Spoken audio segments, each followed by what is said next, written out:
Hey there, and welcome to episode 3 of the Beneath the Stats podcast. I'm your host, Robby McKittrick, and joining me today is ESPN college basketball analyst, Sirius XM Radio Host, and writer for The Athletic, Chris Spatola. Chris, thanks so much for being here.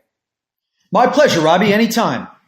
Now, before I get into some of the questions I have for you today, Chris, let me just give the audience a quick background about you in case they don't know.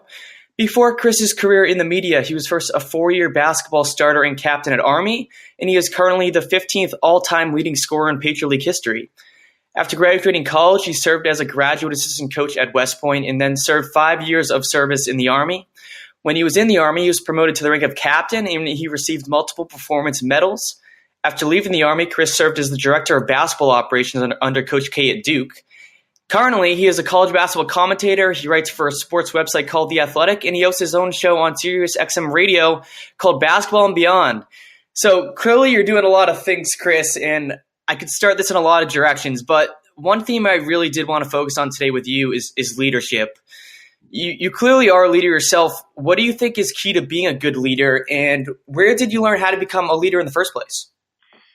Well, I went to the greatest leadership institution in the world, the United States Military Academy at West Point. I'm sure my Naval and Air Force Academy brethren would differ on that. But, I learned to be a leader or started to learn to be a leader by first becoming a follower. I think that's one of the things that West Point does best is, you come in as a plebe, and which is a freshman at West Point, and you learn how to follow, and you learn what it's like being a follower under different leadership styles and techniques and tactics, and you build your own leadership philosophy based on being a follower first. I think the other thing that I've always tried to maintain, when I was an officer, when I was a coach, and even now with my own profession and in TV and my own family is being authentic, being truthful to who I am. And I think ultimately is if you're being truthful and honest, if you're being authentic, you don't have to keep up with different personalities, different styles. If you're true to who you are, you're never going to confuse yourself.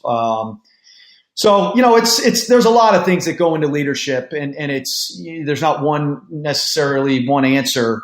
I think it's unique and different for different people. But, I learned to lead and learned about leadership by following, and it started at West Point. Yeah, you did talk about West Point, and I did want to go into that a little bit. So I did hear you were interviewed on the Hardwood Hustle podcast, and you talked about a couple of the key messages that have stuck with you when you were at West Point. And one of them you said was that, quote, if you're in pursuit of your best, failure is going to happen. And I was wondering, how is this message kind of stuck with you? It helped you throughout your life. And were there times when you did fail and keep going? Yeah, again, it goes back to West Point. I mean, that place is set up for you to fail because, the belief is that, you only get better through adversity, and you only get better when you're pushed to your ultimate limits. And, if you're getting out of your comfort zone, if you're trying new things, if you're doing new things, you're ultimately going to make mistakes. You're going to have failure. You're going to feel adversity. All those things are going to be a part of the journey. But if your ultimate goal is to be the best version of yourself, then you have to understand that those failures are going to happen. And again, that's the biggest principle I think that West Point builds its philosophy on, that you've got a lot of really talented people who got into West Point. They were presidents of their high school classes, athletes, really smart people, that the only way you break down that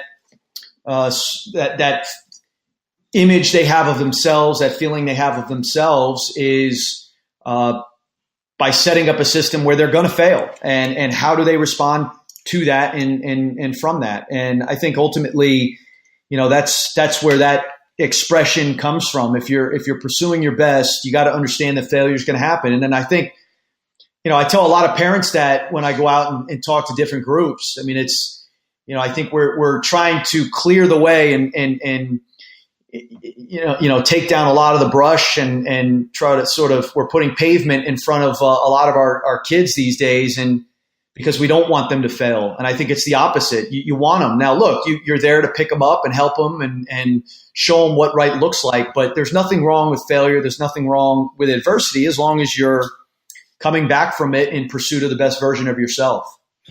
Yeah, and just relating to that, you're talking about just being outside of your comfort zone. And the other thing you talked about at West Point was the message that there is more in all of us than you really think. And I was kind of wondering, how has this also stuck with you? And were there times in your life that you learned that you could give more than you initially thought? And I think it speaks to just being uncomfortable, as you talked about. Yeah. I mean, again, you show up at West Point day one and you're getting screamed at and you're wearing a ridiculous outfit and you're having to carry, all your stuff and you're put in a position where you're definitely out of your comfort zone. Even that first summer at Beast Barracks, you're asked to climb the side of a mountain. You're asked to zero a rifle. You're asked to do a lot of things that you never imagined you'd be doing. You're asked to do a lot of things that are well out of your comfort zone. You're going to make mistakes. You're doing it under pressurized situations. And it's ultimately how you respond. I mean, do you feel sorry for yourself? Do you pack it in? Do you quit? Those are all things. Now, again, West Point's I think a pressurized experience of that. There are different ways to go through it, but that's ultimately. I mean, we are all. I think we've created systems nowadays. Be it whether it's the news channels we listen to, whether it's the outlets we read, the blogs we read, the people we follow on Twitter, even parents. I mean, we're trying to create conveniences and comforts that don't take us out of our own points of view, out of our own ideologies, out of our own ways of life. And I think it's something that is detrimental. And so I've always tried to put myself in situations with different people, different environments, different things where I'm challenging and trying to experience new things. Well, it doesn't get more out of your comfort zone than, I think, being in the military. You were deployed in Iraq. I read an article by John Feinstein that said, in the first couple months you had trouble sleeping. It was frightening. I was just naturally curious about your experience in Iraq. How do you get used to being in kind of a sense of constant danger? Did you adjust, and what was that experience like for you? Yeah, well, you adapt. I mean, it's amazing what the human is capable of adapting to. And I don't think I ever got comfortable over there. I was over there for a year, but I think by the end of the year, you adapt to the environment. And that's, again, the human capability is astounding to me. And what our bodies and minds are able to adapt to help us function at our highest level is crazy. I was over there in 2005, 2006, which was right before the surge. It was a wild year. I was over there during the Saddam Hussein trial. And, again, you experiences that I would never give back, experiences that made me who I am, experiences that have really were formative periods of my life. But, you as long as you're – and the other thing too, Robby, if you surround yourself with great people, if you're on great teams, I've been fortunate to be a part of great teams and great people in my life. My family has been outstanding. I went to West Point. I was a part of the United States Army. I spent time at Duke. Now I'm with ESPN.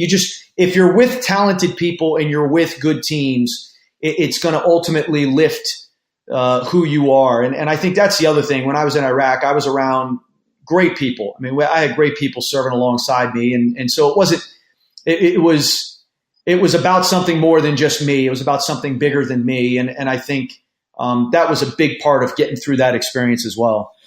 Well, you talked about Duke, and I was going to get there, obviously. Got to talk about Coach K. Just speaking to the idea of leadership, one guy who's known as a great leader and a coach is Coach K. You were the head of basketball operations under Coach K. You were on his coaching staff from 2007 to 2012. What do you think makes Coach K such a great leader and a coach, and what do you think separates him overall from other coaches? Yeah, it's a lot. I mean, there's, to boil it down to one thing is or two things is tough. But he's, the thing that amazes me about him is he motivates himself every day. There's a steadiness of judgment about him. He has seen everything, and yet when he's measuring, when he's weighing things, there's a steadiness about how he does that. And there's a sophistication of thought that goes into what he does. I mean, there's a level that his mind operates at that not a lot of folks do that I've been around. Whether it's an intellectual nature to him, whether it's a creativity, whatever it is, there's sophistication to thought that he puts into things. So, I was constantly impressed by how hard he worked. A guy who's won over 1,000 games, he's been doing this for almost 40 years. Again, he motivates himself every day, and by doing that, it starts with that, and then he's able to motivate others, his coaching staff, his players. There's a steadiness of judgment and a sophistication of thought that I think separates him from anybody I've been around. I mean, he's an incredibly secure individual. He allowed all of us who work for him to do our jobs. He was never he was always there to lean on for advice. And people gravitate to that. They gravitate to a guy who's been doing it for as long as he has and has had as much success as he has to allow other people to do their jobs. It takes an incredible amount of security. So it's a lot of things, but it's no surprise, Robby, that a guy who has had such success, there's a reason. I mean, you don't just fall into that. There are things that contribute to that, and he checks every block. Yeah, one thing I was interested in when your time on the podcast with Coach K is just his tone. You said he's great with his tone in different situations. Will you expand on that a little bit? Yeah, it kind of goes to that idea of the the steadiness of judgment. Tone matters, and there are times where, and I tell a story often about we had lost a game at NC State on a Wednesday. It was on the road. We had lost at NC State on a Wednesday. We needed to turn around and play Clemson at Clemson on a Saturday, and it was college game day. And we felt like we were being sent in for the slaughter, and that we were being set up to lose. And the year before, we had lost by 30 to Clemson. So I mean, we owed them, but we had just lost to NC State, and we got back to Duke that night, and he said he had us around the table, all the coaches. He said, "What do you guys think?" And being young coaches, and I didn't play for him, but the other guys around the table, Wojo, Chris Collins, Nate James, had all played for him, and they all wanted, naturally they wanted to do to our team that year the way they were done when they hadn't played well. They wanted to take the stuff out of the locker room. They don't deserve to wear Duke gear. They wanted to run them until they all puked. And, we went on for about a half hour, and it goes to Coach K's security. Like, he was listening to us and taking it all in. And after about a half hour, he finally said, here's what we're going to do. Okay. We're gonna go out. First of all, I want you to get an ice cream sundae bar. We're gonna have an ice cream sundae bar in the locker room for the guys, and they're gonna come in and they're gonna say, they're gonna wonder, is this for us? Is it poisoned? Like, they're gonna be a little bit curious about it. But what we're gonna do is the guys are gonna eat ice cream, and we're gonna sit there and we're gonna go over the tape. We're gonna watch the NC State game, and then we're gonna go over Clemson, and we're gonna plan, and he said, first of all, they're tired. I mean, a part of it is they didn't have their legs tonight, and so we're not going to practice, but they're not going to really realize it because we're going to go over tape, but we're going to have no contact. He said they're going to eat their ice cream, and I'm going to talk to them, and I'm not going to raise my voice above this level. And he said because they expect to come in and get yelled at. They expect us to scream and yell and run them until they puke. And he said if we do that, they're not going to hear anything we say, and we're going to go up to Clemson, and we're going to lose on Saturday night. He says, but if we give them what they don't expect, if we come in and we talk to them and we just kind of reason with them, if we just explain he said, we're going to go up to Clemson unified and we're going to beat Clemson. And, sure enough, that's how he handled it. And the guys responded. We ended up winning at Clemson by 15, 20 points. And it was one of the most resonant moments in my time with him, where tone matters and it should be calculated. Now, it's not always going to be calculated. There are spontaneous moments where you scream at a team or you scream at them in practice, or but tone should be calculated for the most part. And that was just one illustrative example where it did matter, and we ended up winning a game as a result. Yeah, I mean, that's a great story, and I think that just speaks to Coach K's ability to know how to get the most out of his players, because I think as a coach, your goal and your job is to hopefully do things that will have your players play at their best, and that might not always be screaming at them, and it might be the situation you talked about. So, it's very impressive, and I always hear about Coach K that he's great with relationships. But just to transition a little bit to Team USA, you also worked with Coach K with Team USA. There were you're around players like Kobe Bryant, LeBron James, Kevin Durant. What stood out for you in terms of their leadership abilities and just their approach to the game in general? Well, yeah, I mean, first of all, their understanding of the game was at the highest level. I mean, these guys, like, for example, like when we do 5-on-0 stuff to go over our sets with our Duke teams when I was there, we'd have to go over 25, 30 times before our guys had a complete understanding of what set we wanted to run. And even then, we'd get into a game and they would probably run it incorrectly. The USA players and pros in general, like you show them once and they got it. And part of it is they run a lot of sets. They play 82 games a year. But they have an unbelievable capability to understand the game and interpret the game. And that stood out first. And I think, look, technical competence at any profession is important. You got to understand what it is you're doing first and foremost. And I think that stood out. Their work ethic was incredible. Now, part of it is it's their profession. They're paid to do it. But, again, it's no secret that great players become great. Sure, there's natural talent. There's an intuitive nature. But, they work at it. And then the other thing, the way in which they communicated to one another, it was always like they all got along for the most part.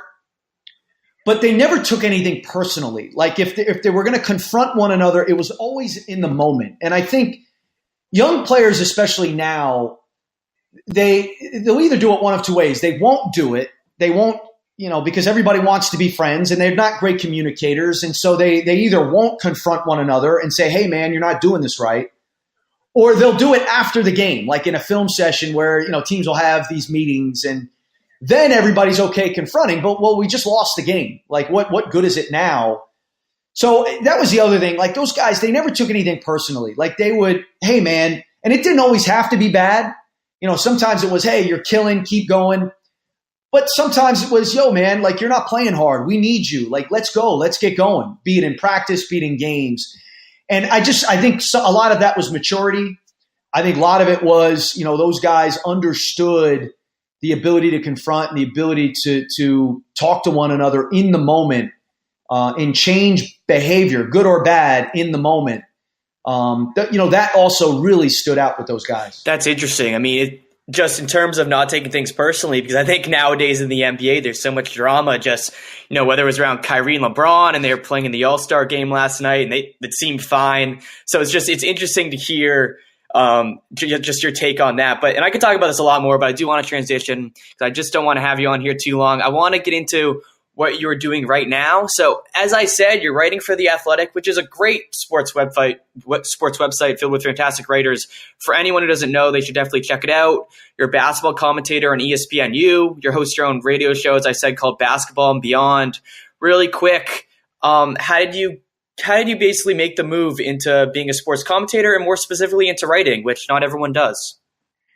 Yeah, it's a good question. Coaching wasn't necessarily for me. I was transitioning out of the military. I got back from Iraq. I had about 8 months left on my 5-year commitment.